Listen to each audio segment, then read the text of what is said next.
Hello everyone, it's Jack Cotton, luxury real estate expert, author, and agent. I'm here inside my beautiful, luxurious, not overly ostentatious Cape Cod office, thinking about negotiation. We've covered 5 sessions, I believe, on the topic of negotiation, and I decided to add one more, going to the next month with negotiation techniques, ideas, and skills. Because if everything else doesn't work, I find that the following thing I'm going to talk about, which is quantifying your USPs, is a way to at least overcome commission objections and negotiate the commission you deserve and should get to get the property sold.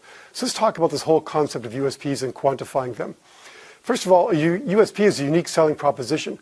What do you do that you do differently and better than anyone else in your marketplace? We've talked a lot about my market preparation checklist. In fact, my new market preparation checklist is almost done. I'm having it published in book form. I'm not even sure how many pages it's going to have. It's going to be between 30 and 60 pages or 70 pages. I'm not sure, but it's going to be available. It's never been available before, but it's going to be. But my market preparation checklist, I believe, brings 2 to 4 points of extra value to every home I list and sell. If you follow all my advice based upon my market preparation checklist, my belief, I cannot prove it, but my belief is that you will receive 2 to 4 points of extra sales price. That by itself should overcome any commission objection, but why stop there? My obsession with photography. I tell sellers, you know what? We have the most incredible photographer. We have 2 actually, and they both have the most incredible cameras. One has a Nikon, one has a Canon. You should see the buttons, the dials, the LED screens, the readouts, and they know what every single one of those buttons and dials does. What they don't know, Mr. and Mrs. Seller, as well as I do, is how to frame that picture. I know what makes a buyer's eyes light up when they walk into a house. I know what makes a buyer's eyes light up when they're scrolling through hundreds of listings online. And I know how to make your cover shot pop.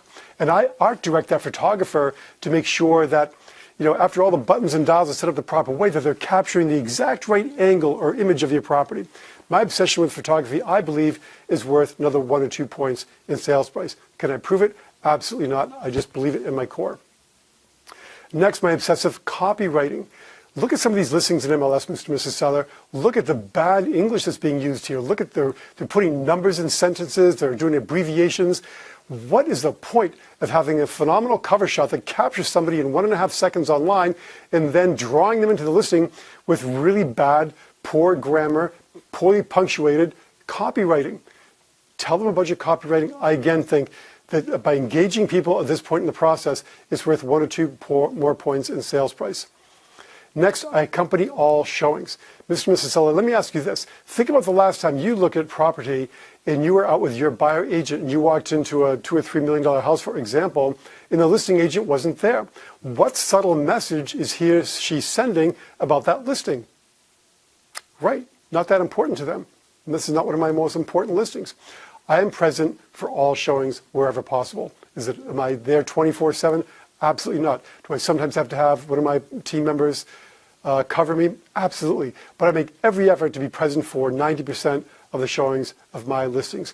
I think that's worth 2 to 4 points also. Lastly, my negotiation skill. Why not talk about negotiation? You just finished a 5-part series on it. So let's talk about that. I really think that my negotiation skills are worth another 2 to 4 points of extra sales price. So if you add this all together, you wind up with 8 to 16%. Just on these 5 things alone. Never mind everything that everybody does, the sign in the yard, the ad in the paper, and the listing in MLS and online. Never mind all the stuff your company does. Never mind all the other stuff you do. But just on these 5 items alone, we're talking 8 to 16% of more sales price. You know what, Mr. and Mrs. Seller? I don't want you to have unrealistic expectations. Let's cut that in half and talk about 4 to 8%. In fact, let's just forget the 8% and talk about 4 points.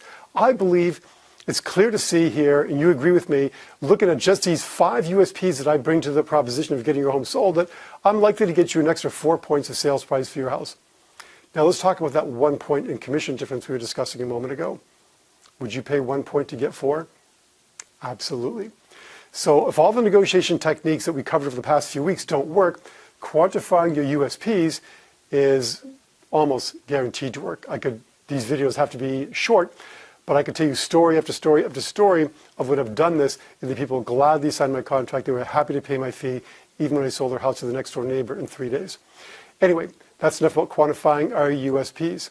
Again, don't forget, in a negotiation, whoever cares less wins. And that's the bottom line on the commission part too. be willing to walk away if it's not the deal you want, if it's not something that's fair to you in terms of what you're worth in your fee. Don't forget also, first Tuesday of every month, luxuryrealestateunplugged.com. Log in, sign up, ask, and learn. Until next time, make it a great week.